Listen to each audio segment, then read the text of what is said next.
it's nice to actually have the record as like a body of work and context for people, rather than just me like between like some of my old songs like, ooh, like commitment issues in my gender identity. By the way, my mom's dead. You know what I mean? Like, hey, how do you feel about this one? Hi, this is Ones to Watch Chef's Choice. I'm Abby Kenna. Oh, I'm Rett Madison. Hi, it's okay. See, I've been doing that lately, and then I forget to tell people, like, and then you go. No, I mean, logically, that really makes sense that the next step would be, and I tell this podcast viewership who I am and why we're talking, so, But see, I just do this swing around with a look, and everyone's like, I think it's kind of a nice icebreaker. Like, now I feel more comfortable. Yeah, putting people on the spot immediately. Yeah. It's a good warm-up. Well, thank you for being here. Yeah, thanks so much for having me. How are you? I'm good today. I'm chilling. Had some therapy earlier. Now I'm here for a love podcast. that. Yeah, just I honestly already feel open. Okay, Right? good. Like I'm ready to talk. Yeah. Are you LA based? Yes, I am. Yeah. How long have you been here? Over 8 years. It'll be 9 like later this year. Yeah. Okay, where'd you grow up? I grew up in West Virginia. Okay, my mother went to WVU. No. Oh, she did. Wait, seriously? What year? Oh my God. Or decade. I know that's like, Yes, I'm like, thank what year you, did your mother graduate college? Oh God, I want to say she graduated in like early 90s. She's Wow. 54. That sounds right. Yeah. Right. Yeah. I don't Yes. know your mother's age, but for college graduation, You were that like, yeah, feels- when I looked at her Facebook last night, that seemed to be the case. I would also say that. No, I only grew up like 40 minutes south of WVU. Like just down the road. Your mom would probably know this town. It's called Clarksburg. I will tell her. Yeah, let her know. Or she might be like, I've never been there and I don't know what that is. But No. there's really nothing to do in that region. So like I'm sure she knows what Clarksburg is. Yes. She's always like, we need to go to Morgantown. And I'm like, to do what? And she's like, I don't know. Look at it. It is beautiful though. It's so beautiful there. It's like Yeah. you can really enjoy the nature. That's what there is to do. There's nature. There's good Yes. vibes. But yeah. There's Take Me Home Country Roads. Yes, our theme song. I grew up on that song. Yeah, as you should. If your mom went to WVU, I hope she would be teaching you country roads. She's proud. Good. Well, how do you like LA? I love LA. I mean, I feel like I really just fell in love with the music community that's out here, and I think that's kind of the whole reason I've stayed this long. There are at times, since I did grow up in a very small community, that I'm like, what would like a East Coast small town feel like? I like fantasize about that a lot, but like for now, at this chapter of my life, I love it here, and I love how many creatives are here and how collaborative this city can be. Yes, I'm so in agreement. I grew up in a small East Coast town. Where? So in New Jersey. Okay. Yes. I mean, sorry, I don't want to maybe like out your town, but like Robbinsville, New Jersey. No, I don't know, but nice, like new, like kind of East Coast, right smack dab in the center, like a good mix of farmlands, Perfect. Best Buy parking lots, and Love it. All the goods. Honestly, yeah, I feel like it's a great. I had an ex tell me that my town was like a truck stop town. Oh, what a compliment, right? Okay, well, that feels a bit more insulting. That's They're like, this is the place where you stop on a road trip to get a slushie and then like never come back. No, oh my gosh. Wow. But like, what a place to have all your formative experiences. Yeah, exactly. I mean, isn't any town could be a truck stop town if you're not from there? You know what I mean? Like, and we love to be jaded about where we grew up. Yes, no matter what. Yes. Well, thanks so much for whoa. Wait, that was so many words. Wait, no, same again. I don't know. I think I was following. Thanks so much for coming on our podcast. Yes. Okay. Yeah, I'm happy to be here. Yeah. Sometimes you just need to start over the sentence. That's okay. I do that a lot. I mix up a lot of This is not really. I don't even know how relevant this is, but I have like. It's always relevant. I have ADHD, so I feel like a lot of the times like I jarble words, and I'm like, just gotta back it up. I'm like always 10 words ahead of what's actually coming out of my mouth, so then I mix up the letters. I'm like, you didn't hear that. Yeah. That's okay, though. Okay, and I am grateful to be here. Thank you for having me. Of course. I'm so excited to dive into our little 3-course meal. Yeah. And I want to know, what's our appetizer? If someone had never heard your music before, what would you serve up to them? Yeah, I mean, I think a good place to start if you're just listening to my music would be a song called Pin Up Daddy. Yeah. No matter what side of the bed I wake up on today, I still rise, I'm alive, I am everything. I don't give a fuck who the world thinks they're looking at. I'm a pin-up daddy, trying It's the title track of my first album that came out in 2021. And it talks a lot about like my identity, like growing up in West Virginia, being a failed pageant queen. Oh, stop it. Yeah. And just kind of, it's kind of like a little anthem I wrote for myself to feel confident and comfortable in like my fluidity of expression. Like sometimes I love wearing a little suit moment and like feel much more like masculine or like a daddy, some might say. Yeah. And then sometimes I'm like really serving high femininity. I love sequins and big Dolly Parton hair and hot rollers. Like, you know what I mean? Like I just love high femme glam. So yeah, all of that kind of, put together, I feel like describes me as a pinup daddy. So, loved hearing the song so much. Thank you for listening. As a queer woman who sometimes wears skirts and sometimes wears big t-shirts and jean shorts. Yes, yes. I was like, this is perfect, and actually I'm just going to send this to everyone that needs to. Wait, thank you for sending it. Oh my gosh. Yeah, no, it's so funny. I had a discussion last week about like the weirdness of gender expression when you still feel like a woman, but sometimes you want to be more masculine. Yes. And that song so captured it. Yeah. I don't know. Thank you for listening to it. I'm glad you found like you resonated with it. And I mean, I feel like it's interesting too. Being for my specific experience of being a queer woman, like I feel like inherently like I'll just by being queer, I'll never really fully relate to like womanhood entirely. Does that kind of make sense? Because like it's removed from my experience is removed. Like I don't know how I want to say it. Like I don't know. I'm just like not living the heteronormative lady experience. I totally get it. I always gender inherently is a little different for me, even though I would still identify, as a cis woman. Just the way I express myself feels very queer and fluid. I always say I'm a woman, but not a lady. I love that. Yes. Like, don't call me ma'am. Yeah. Everything else is chill and cool. I'm your girly, but I'm not your ma'am. You know what I mean? Exactly. Yeah. No, I so got it, and I love that you showed up in a suit today. Like, it was perfect. It was meant to be. Okay. Tell me about your failed pageant queen history. How did that turn into pinup daddy? It's okay. This is actually one of my favorites. This kind of is a nice segue because like I get to talk about my mom a little bit. Right. Yes. So yeah, I was very much like a theater kid as a child. So like already into like dance and like all of that kind of stuff. But like being weird. Just like being like a little too much for some people, a little too loud, very performative. Yes. But yeah, when I don't know, I feel like I hit maybe like 14 or 15 years old, and I really was like, I think I'm going back to like my teen self. I'm like, I feel very insecure because probably I'm not realizing how queer I actually am yet. And I'm like, I feel very insecure. I feel like I need an outward validation of my beauty as a young teen girl. Yes. And I am very competitive. What better thing to do than to try to enter the Strawberry Festival in Buchanan, West Virginia. The Strawberry Festival? The Strawberry Festival. Not too far from Morgantown. Definitely down the road, but like not too far. Wow. I was like, let me enter this like county fair, this county pageant. Yeah, you can't make that up. No, I did the whole thing. I lost. I was not a winner. I was not a runner up. No. I was losing all over the place, but I had all the gowns. I would meet with someone, like a pageant coach in the area who like had like a little I would say a pageant coaching side hustle on top of a like homecoming gown, prom gown, pageantry, wedding dress shop in my small town.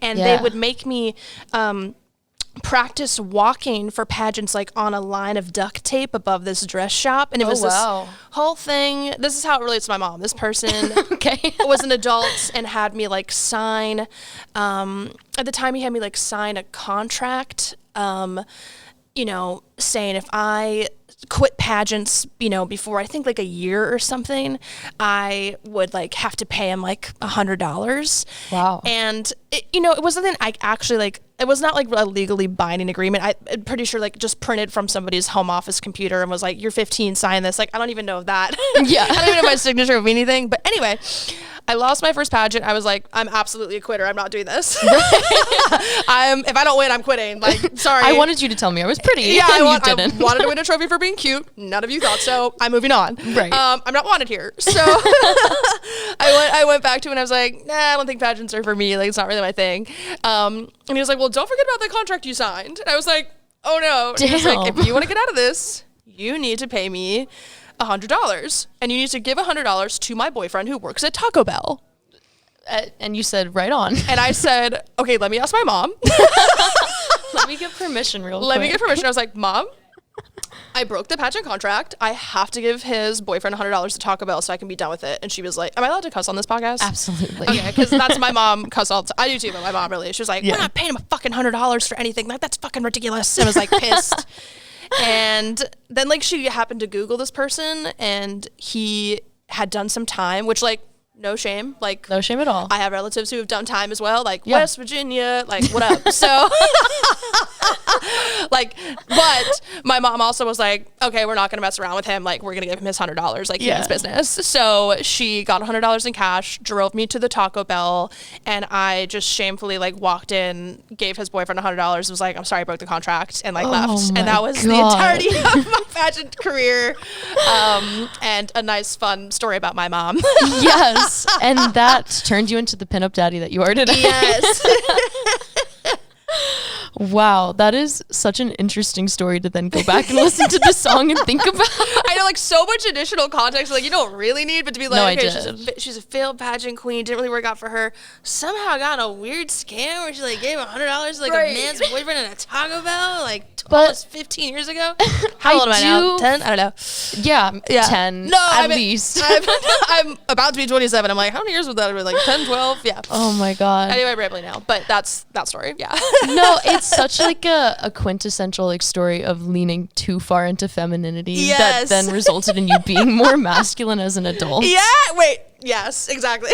I get it, and I love it. Yeah, it felt honestly, like I look back and I was like, it was so probably a little bit like performative for me at the time. And now it's like, now when I lean into femininity, it's still maybe a hint performative, but like in a way where like I really like to play it up. Like I'm having fun with, again, exaggerating like the sequins, the big hair, the fake eyelashes, like cleavage up to my chin. Like, you know what I mean? Yes, like, it's a costume for a night. Exactly. Yeah. It just feels like another like little alter ego. Yeah, I love that. Yeah. And also sonically, I'm curious how you feel about the song now and how it kind of relates to One for Jackie. Yeah, that's a really good question. Yeah.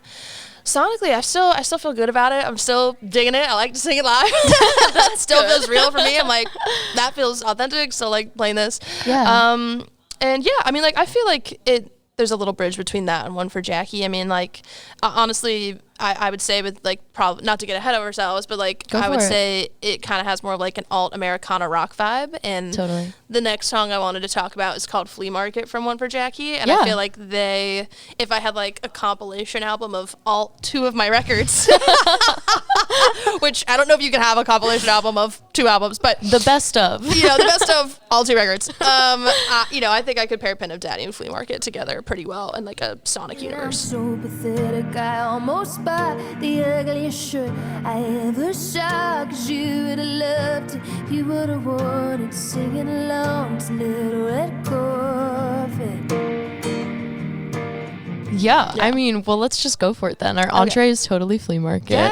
That's a great representation of One for Jackie. Thank you. And I'm curious, while we're talking about sonics, like what are the inspirations? Who are the artists that we were thinking about listening to when you and I created that album together?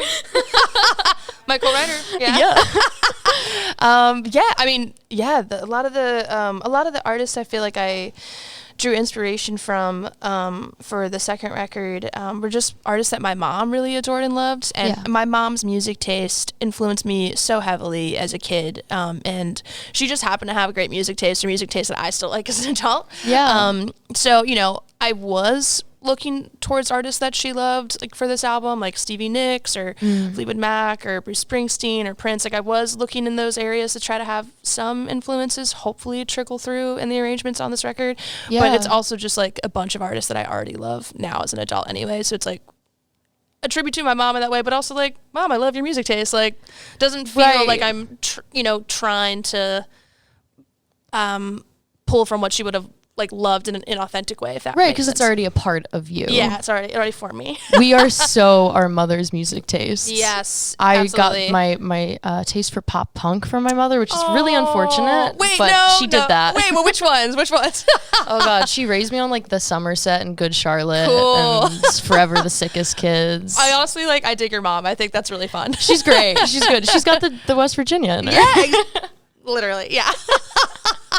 So you were kind of paying tribute to your mother sonically, but I know the rest of the album does talk about your mother in like a kind of chronological story manner. Yeah. Where does Flea Market fall in that story? Yeah, so Flea Market is a song that I wrote only like maybe a few months after I lost my mom. My mom passed away in 2019. And yeah, again, the album is like largely like a tribute to her and to her memory and about like largely like my own grieving process. And yeah, Flea Market, I started writing it a couple months after I lost her. I quite literally was at a flea market in Silver Lake. I think it was a Silver Lake flea market. Silver Lake Flea. There I was.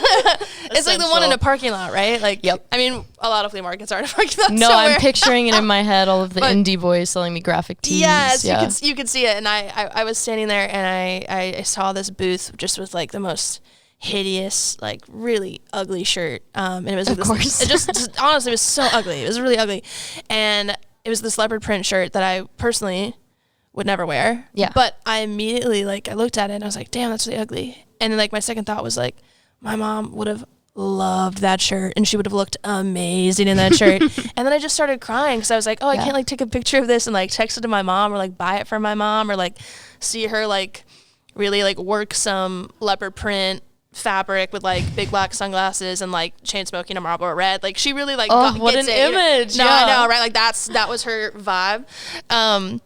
And so then it just kind of ended up being like a stream of consciousness about my grief, like from then on out. Like I talk about like being at the funeral or like, you know, even like working through some guilt, like, or like trying to find a way to like kind of be gentle with myself and compassionate to all my younger selves, like for not being able to like save my mom, which like I never would have been able to save my mom. But that's totally something we like envelop. Yes. Just inherently, like you can't stifle that. Yeah. I have such a guilt complex. Yeah. So I relate in different ways. Totally. Yeah. But yeah, that's how that song came to be. And yeah, it was very fresh in the grieving process when I started to write that one. Right. So all of these songs you kind of wrote throughout this grieving process in real time, or were any like looking back? I would say the majority of them were honestly kind of happening in real time. I mean, definitely over the course of like 2 years though, following her passing. So I think like the very first song I wrote, well, kind of odd. Truly the very first song I wrote on the album is called Death Don't Make a Bitch an Angel. Yeah.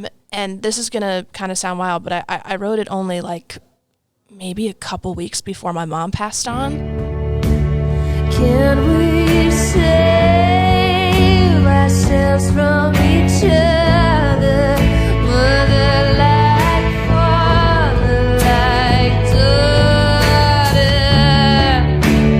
Am I cursed? Am I stubborn? And I performed it. This is really odd.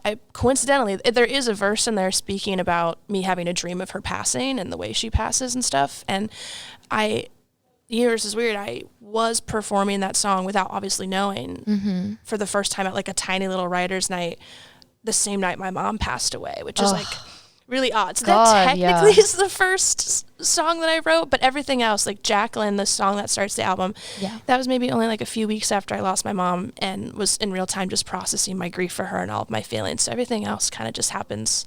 Not that everything is formatted, I guess, in like track order as when I actually wrote them in real time, but all of them over the course of those 2 years, when I was feeling a big feeling, I went to write a song, and that's usually how it happened. That's beautiful. Yeah, really. thank you. How does it feel to have that like out in the world now? Because I'm sure it was such, I mean, not to impart my own judgment on it, okay. but I'm sure it felt cathartic in a sense to have those feelings out and in song form, but now it's like not just yours anymore in a way. I don't know. How are you working through that? I mean, I think that's a good way to describe it. Like, I feel like it has been a largely very cathartic process for me personally, just from writing the songs to getting to record the album with, you know, my producer Tyler Chester and all the musicians we brought out to Texas to make it. Like, everybody in that room that made it with me was very sensitive and understanding to the situation and could connect in their own ways of having lost people they loved. And so like all of that was healing. Now I feel like it's just, how do I want to say it? To share it with other folks. Everyone's going to, whoever hears it and who comes to me and reports back like how they felt about it, like, it's all being filtered through their own experience or their own loss. So in a way, I guess it still kind of feels healing for me because I'm realizing how not alone I am in a lot of those feelings that I thought were maybe too much for people, or even like feelings about having a complex relationship with my mother, who I love very, very much, and being candid about that on this record and sharing it and have other people see themselves in that. And again, it just helps evaporate, I feel like, shame that I had carried for so many years in my life, knowing that I'm just like not the only person who loved and lost somebody who obviously is so formative in my life. She's my mother, but also at times we had interpersonal pain or of course, or complexity in our own relationship, and just knowing that that's like a very human thing, and there's nothing to be ashamed of.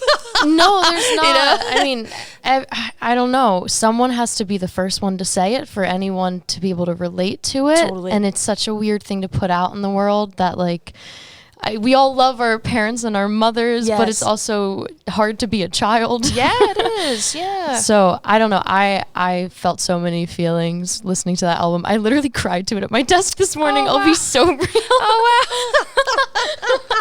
I hope at least it was like a cathartic tear. Like I hope it, It is. It's an album that just made me think a lot and honestly like feel very validated in a lot of feelings. Good. I think your 20s are very like odd, where you thought you grew up at 18 and then all of a sudden you've grown up again, and it's like, when does it stop? Oh my gosh, that's so real. At 18 especially, I was like, especially when I first came out here, I was like, I know everything wrong with my childhood, I know everything wrong with me, I'm gonna be fine. And then like you hit like 25 and you're and like, then you realize it again and again and again. And even just being here, like away from my family too, I think there's lots of elements of like that shame in the album. So I related a lot to it, and oh my goodness, I don't know, I hope that like people are getting a lot of good from it too. Oh, I'm really happy that you got something good out of it, and thank you for telling me that. Seriously, like totally, that's the whole reason I put it out. So.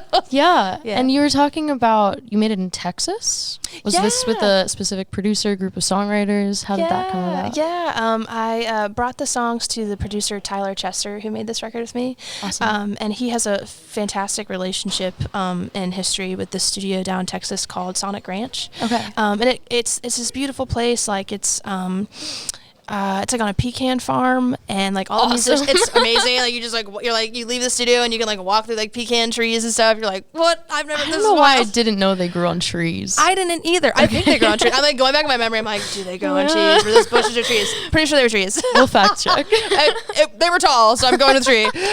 Taller than me. Love it. But yeah, I mean, it was just so nice. It was kind of like a summer camp. Like you leave the session, you go eat dinner with all of your band, you maybe go record another song. You're up until 1 a.m. You go to bed probably in the same like house on the property, and then you start again in the morning. It was just like we were very immersed in it, very together in it, and I think it ended up being kind of the perfect place for us to make the record, because I think if I had been making it for the majority, we did demo work in LA and we're preparing to go to Texas, but I think if we had done the sessions in LA, I would probably leave the studio and then get caught up with like normal things we all get caught up in, like, oh, I didn't do my laundry, or I gotta wash the dishes, or like just stuff that like kind of takes you out of the world building. And I think for this album, we all really needed to be in it and feeling together. And I think going away from LA and down to Texas, that particular studio, Sonic Ranch, really helped us do that. That's such an interesting point, because I feel like a lot of people do that in Joshua Tree. Oh. And you sort of absorb the feeling of whatever place you're writing, or at least I feel that. And I can always hear Joshua Tree in those albums.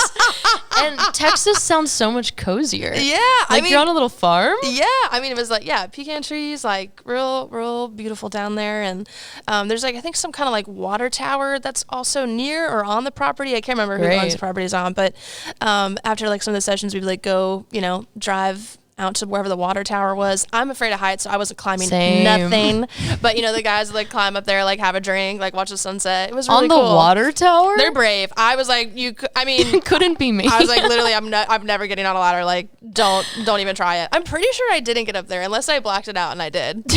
I'm serious. I'm like, did I actually get up there? But I'm like, I don't feel like I removes that memory. Yeah, I think I was taking photos with my partner like by the water tower like this I love when they were like everyone else was like having a drink up there. That's so picturesque though, and so Texas, bringing a beer up to a tower you could fall off. Some abandoned water. I don't know. Yeah. Wow, I love it. Yeah. Okay, well, staying in the album world. Yeah. What's a dessert track that we could pull off of it? Okay. A little cherry on top. Yeah, I think for me, a dessert track would be a song I wrote called "Mediums, Therapists, and Sheriffs." And awesome title. Thank you so much. All I can do is think about it. Yeah, I feel like that's the dessert track because honestly, I'm just really proud of that one. Yeah. Like, I just was extremely honest, probably honest to a fault in that song. No, that's what we need. Yeah. Really I think if people we look up to can't be honest, then we're also going to be ashamed of being honest. Totally. So. Yeah. Well, yeah, hopefully the intense honesty of that song helps other people feel like they can be truthful too and less ashamed about their truth. Yeah. Well, how did the song, what was the process of that one like? Yeah, I mean, that one kind of started, again, I feel like a lot of my writing for this was so like just real-time processing of the grief that like it will start in one place and then kind of just feels like almost like stream of consciousness writing. But yeah the first verse, it starts with like, I talked to a medium just to break the ice, because I hadn't spoke to you since the week before you died. I was making up my bed when you called me to make amends somewhere out there on the edge of breaking. So yeah, like it begins in a place where I'm literally, reflecting on my experience of just feeling like so desperate to connect with my mom again and so in need of some type of closure that I really went on a journey of talking to a few psychic mediums. Never had tried that before in my life before I lost my mom, but I had went to like a totally like kind of dark place where I believed in nothing, and then I was like, well, me believing in nothing actually changes none of how I feel day to day, or the outcome of her not being here. Yeah. So why not like look for a little magic? And that's kind of what I did. Totally. Were you raised religious? Not to pry. No, please pry. Yes. Yeah, I was raised like really, really Catholic. Okay, same. Okay. I also went through the process of Roman Catholic, and then not believing in anything and thinking that everything is like fake and bitter. And now I'm like a little more spiritual and like universe. We're aligned. Insane. We're on that similar journey. Okay. Yeah, I was curious if it was the same pipeline. Yeah, I was very, very, very Catholic, very into church, very into. I feel like maybe the spiritual part of the younger version of me was like really deep, like into prayer and stuff. And I'm like, I kind of still talk out loud and do prayer adjacent stuff, but manifesting is a form of prayer, right? So I'm like those themes I think are still relevant for me in my adulthood, but just through a different lens, a different packaging. But yeah, I still feel very spiritual. Love talking to my dead mom. I'm a weird lady, but I'm not a lady, right? What do we say? Not a lady, but a woman. Yeah. But yeah, so medium, service, and sheriffs. It starts with that verse, and then the rest of the song kind of just grew into a place of me reflecting on some of the experiences I had with all the different people I found myself having to talk to after my mom passed away. So like there's a verse about talking to my therapist, talking to my mom's last landlord, talking to my dad, talking to a bitter relative at a funeral who was coming at me sideways with weird stuff. So I was like, and why would that be on you? Why would that be on me? You're odd. Talking to people that were on the scene after my mom had passed, like in real life. So just all of those conversations that are difficult and illuminating in their own ways when it comes to grief, I just said, let's just put it together in a song. And I think also I was reckoning with like, as much as I was literally quite had to logistically talk about my mom having passed on, I still found myself like feeling some like internalized shame or like feeling nervous to talk about or feeling nervous to actually go into detail with other people.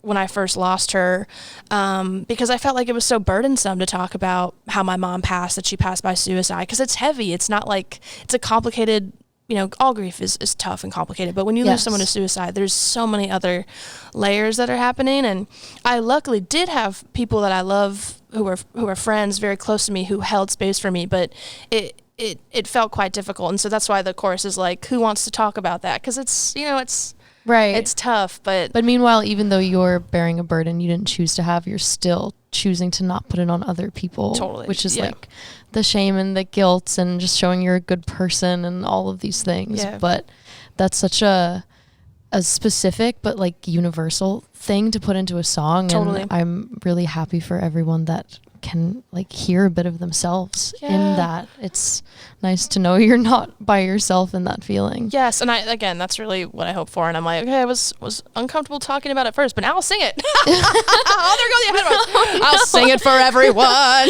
They're gonna be like every intense conversation with my mom's in debt landlord, or my mom was in debt to a landlord. I said, let's put it in a song. Let's put it in a song and let's sing it live. I said she died. She's not paying her rent. I don't know what to tell you. Oh my God. And neither am I. What a crazy thing to have to figure out. No, it's weird. But adulthood. And a twist, the landlord was actually like so nice and so understanding. It was fine. That's beautiful. I was like, we're not paying. I don't know. Check didn't work. Don't know what to tell you. Have you performed these songs live yet? I have, yeah. I honestly workshopped a lot of them before this album came out, like in front of audiences on tours, and so it's nice to actually have the record as like a body of work and context for people, rather than just me like between like some of my old songs, like ooh, like commitment issues and my gender identity. By the way, my mom's dead. You know what I mean? Like, hey, how do you feel about this one? And now, like, if people come to the show, they're like, we know we're gonna be singing a lot about death for this record. Yeah. And we're probably here because we relate to it and we get it. And yeah, it feels way cooler in a way to like sing about it now because, you know, people know what they're walking into, is what I want to say. Like they know when they come to a show now probably what I'm going to be talking about. That's awesome, honestly, to have that bond and just like check out the album before you come to the show. Be prepared. Lots of trigger warnings. Yeah, but seriously, yeah. Well, what's on the horizon for you? What's next? Yeah, I mean, just quite literally this week, I'll be playing a show in LA. I don't know when this is coming out, so apologies if this is dated. But in a bit, but that's all right. Okay, so yeah, I'll be at the Echo on Friday, which I'm really excited about. Word. And then I think the next big thing that I'm stoked on is I am lucky to be a part of a lineup at Carnegie Hall in February in New York. I'm like very excited. That's awesome. I'm just excited to be there, and we'll play a couple songs. Yeah. And, what's that concert? Yeah, it's called the Piano Recital, and it's just a list of a lineup like of songwriters who might not maybe typically always like play their songs in a solo vocal piano like format. Yeah. And I think we'll all like do a couple and. That's really fun. And yeah, do it at Carnegie Hall, I guess. So yeah, I'm excited about that. God. Wait, I can't wait for that. I hope there's videos. I hope so too. I have no idea what the rules are at Carnegie Hall. Like, I hope somebody is like, you know, like in their pocket, like doing a little stuff on vid. For sure. My brother lives in New York. I'll tell him to pull up. Please, just like a little, but you know what? I mean, if no video footage, at least, you know, I'll try to be present, but that doesn't help you though, because then I can't. That's okay. I'm happy with the presence. Yeah. That works. Well, I have a couple final pressing questions. Yeah. My first one is stupid and dumb. It's never a stupid question. Let's go. I would like to know, if your music were a candle, what scent would it be? If my music were a candle, what scent it would be? Whoa. Yeah. That is hard hitting. It's hard hitting. It's such a good question. For whatever reason, my mind just went to like lemon. Dope. I don't know. Sounds good. Yeah. I hope that feels relevant to people who listen to it. Like that Lysol spray? Yes. Lemon? Okay, yes. cool. I think it's giving lemon because it's like, okay, how do I think? Am I going to go into detail? I'm just going to leave it there. I'll just leave it there. It's lemon. Leave it there. Yeah. Done. You got to listen to the album together. Listen to the album. And if you don't think it's lemon, that's fine. But I'm going lemon. Perfect. That's my candle. And then another equally important. I want to know who your ones to watch are. Who should we be listening to that you're listening to? Oh, that's so good. Let me think of all like the newer music that I'm really digging. Hold on. On the spot, I'm like, let me think. I love knowing like what weird niche era of music people are in. Like that's so contrasting to what they make. Yes. I'm like, oh my gosh. Well, I mean, like for like more like current artists that like I feel like everyone should be watching. You're probably already watching is Jensen McRae. Oh yeah. Thank you. There we go. Yeah. And Holden as well. Yes. And both of them. Holden. I can't wait to text Jensen to be like, we also brought up Holden today. You're deep in the universe. I love that. Oh yeah. Wow. Yeah. I mean, we went to school together. Oh, that's awesome. Yeah. 8 years ago, or however many years ago. Oh. And she's just so incredibly talented and probably one of the most prolific and talented writers that I know. And I just feel like everyone should watch her because she's like actually just like probably one of the best artists we have right now. Yeah. And she deserves everything. And then I feel like for in terms of ones to watch, I this is older music, but I'm kind of in like really kind of going back. Been listening to like a lot of like, I would say like 80s country. Okay, a lot of 80s Dolly, kind of getting into that. And then also like 80s like new wave stuff. Oh, like what? I'm trying to think like what. I feel like I'm going to butcher their name and I feel really bad because they're one of my favorite bands, Cocktail Twins. Did I say that wrong? I think that's right. Nods from the crowd. Nods from the crowd. Okay, thank God. they had their little resurgence on TikTok. And now they're like a staple. I didn't even know about them before that. I'll admit it. Isn't that great about TikTok? They really, you know how I did find on TikTok recently that I didn't really like, and through a friend was like really into his catalog is okay, I want to say Keith Whitley. Is it Whitley? He had the Miami. I don't know. That was like a massive viral TikTok hit for like, I don't know, like a few years ago. That? But he has, I'm going to butcher the other. Oh my gosh. Okay, this is relating to another person one to watch. This is all, we're going to tie this up in a little bit. I love it. It's good. My friend Nick, who's the artist Medium Build, who is definitely ones to watch. We don't love even everything. Get me started on Medium Build. Doing everything, I just feel like he has that song crying over you coming out soon, and the amount of times I've quite literally cried, wept, been destroyed listening to that song is countless hours. At multiple locations, I just love that song. Oh, I cannot wait. Love that song. And he turned me on to some other of Keith's songs, like some of his country hits. Oh my God. And there's one that just totally made me weep. It's like I think it's called Tell Lori I Love Her. And it's a song that I think he wrote. It was like a working tape or work demo. I might be getting this wrong, this story, but it's a song that he wrote for his wife, I think at the time. And I think I don't know if his wife had heard it before he passed or if they hadn't found it in his working tapes. Like I might be, but this, if we went on Wikipedia, we could set the record straight. But I think it was a situation where he passed away, like I think kind of tragically, maybe suddenly. And after his passing, they found this song that was like just fully a song for his wife, and essentially the theme is just like, tell Lori I love her, tell Lori I need her, tell her she's the only girl for me. Like that was the whole chorus. And just knowing the context of like maybe how he departed earth, and imagining being his wife at the time, finding a song maybe after his passing of how deeply he felt love for her. Like first time Nick showed that to me, I just like wept. We were on a tour and I just was like, I sobbed. So that kind of, I feel like kind of says where it's like, there's the people I'm watching and also the music they've introduced me to that I'm like really into right now. I get the best recs from my friends. Yeah. That's beautiful. I really want to listen to that song now. I'll show you when we're done with this, because it's not the whole song, but I'll give you a link because it's very, very beautiful movie. Yeah, and I've talked about Medium Build way too much on here. I love that. I've never learned to dance is just like it means more to me than most songs should. Oh my gosh, yes. But I mean, the lyricism, the passion, the voice, it's all there. Yeah. Same with Jensen. It's all there. Yeah. They've got it. Oh, I love this. Okay, well, thank you for the recommendations. Yeah. I'm sure they'll break me in the best way. Yeah. And thank you so much for being here and talking with me. Thanks so much for having me. This is fun. Everybody keep up to date on what Rett is up to. And once again, this is Once to Watch Chef's Choice. Sweet. Bye. Bye.